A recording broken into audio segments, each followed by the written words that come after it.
family bus tour, RV tour that's taken us all across the Commonwealth. Tonight we end up in Erie, and then we start working our way back east. But everywhere we're going, we're getting a terrific response, terrific reaction, terrific. And, you know, I'd love to take all the credit for how well my campaign is doing, but I know that Barack Obama and Joe Sestak deserve a lot of credit. But, you know, the voters of Pennsylvania get what's going on. And they've had enough. You know, if you look at what this administration and Nancy Pelosi and Joe Sestak have done to this economy, I want to be very specific about this. The policies that they have been inflicting on us and those that they are threatening are a huge part of the reason that we have not had the kind of economic recovery and job growth that we could and should and would be having if it weren't for these policies. No question about it. Just think about the agenda that we have witnessed: serial bailouts of failing companies, nationalizing whole industries, spending on a scale that I never thought possible, corresponding deficits and debt that are completely unaffordable, cap and trade, card check, government-run health care. You put all this together, it's no wonder we're not having the kind of economic recovery. It's no wonder small businesses are not expanding. It's no wonder entrepreneurs are not launching new businesses and hiring workers. Because with what this federal government is doing, it's creating a very chilling effect. Now, Joe Sestak is in favor of this entire agenda. He's all for it. His only criticism is that it doesn't go far enough. That's a fact. In fact, there was a profile on Joe Sestak in just this past Sunday's New York Times Magazine.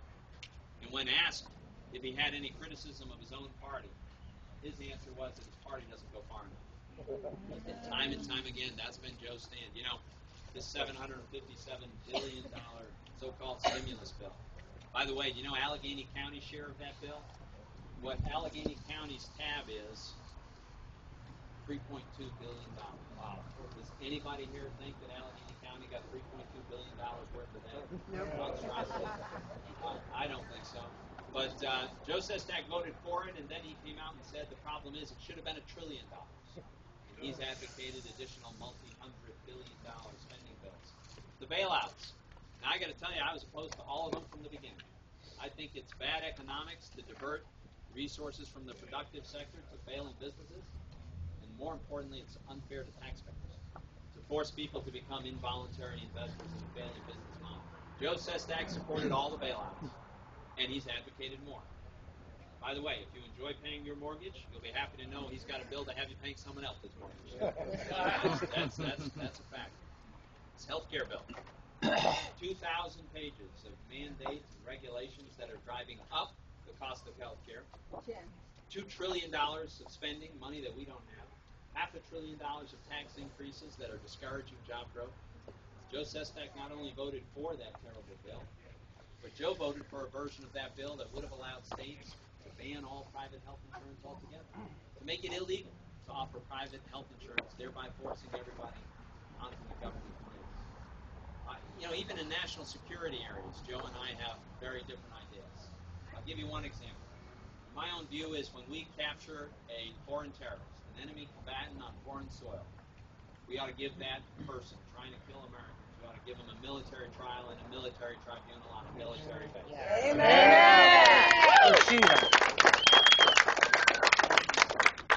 Joe Sestak has been adamant that even Khalid Sheikh Mohammed, the admitted mastermind of 9/11, should be given a civilian trial, including here in Pennsylvania.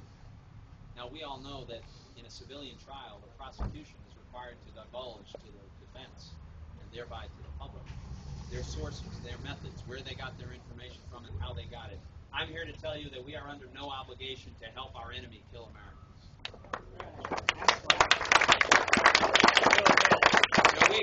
We've got in this race, I think, one of the clearest contrasts. Maybe we could just step up a little bit. I think we got someone trying to back out here. And if we could just all pull over this way a little bit, we could do this safely. I just want to make sure that nobody gets hurt. Turn off. I'm getting a nice breeze, Margie. It is fun. I just told her to turn off the air. At least he doesn't have to parallel park. adult life in business, and most of that time in small business. I know exactly what it takes to create jobs because I've done it. I know what it takes to run a small business and work with a budget because I've done that. We've hired hundreds of Pennsylvania workers, and this is exactly what we need now is entrepreneurs who are willing and able to go out and launch new businesses and hire new workers. That's what I want to see happen. Joe Sestak comes from a very different point of view. He is marching in lockstep with Nancy Pelosi, frequently voting with her 100% of the time. But here's what's encouraging to me. I'm here to tell you that Pennsylvania does not want to elect a San Francisco liberal to the United States Senate. I feel great about where we are, and I'm going to continue to advocate the kind of policies that I'm convinced can give us the kind of economic recovery that we should already be having, we could be having.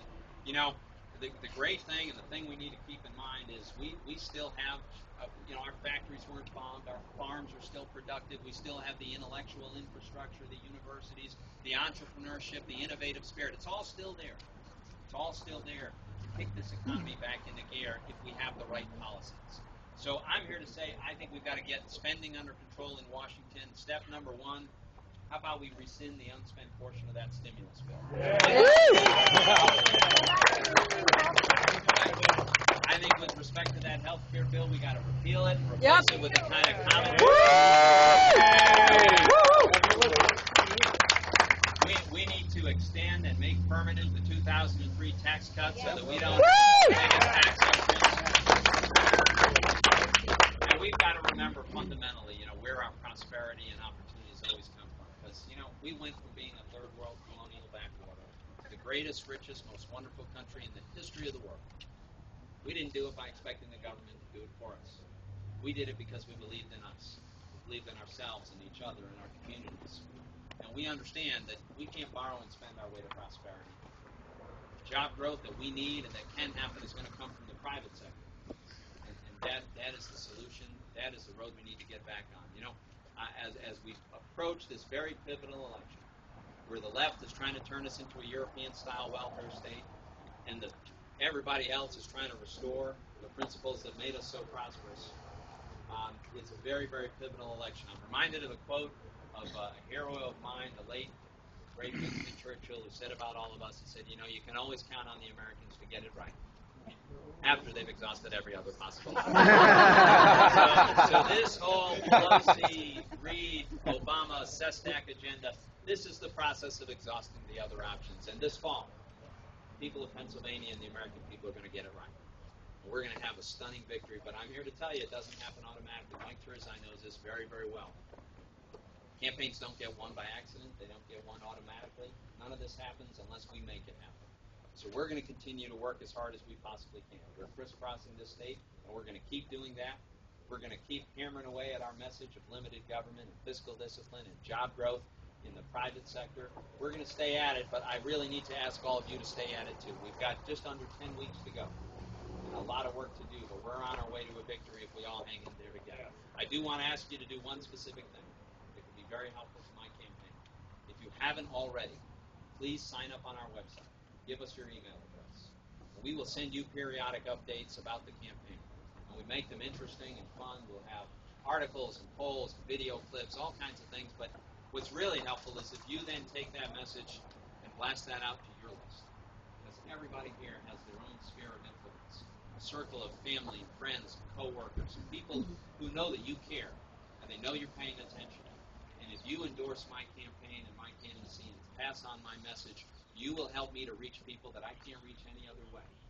The internet is the most powerful tool for disseminating information that's ever been invented. Let's use it.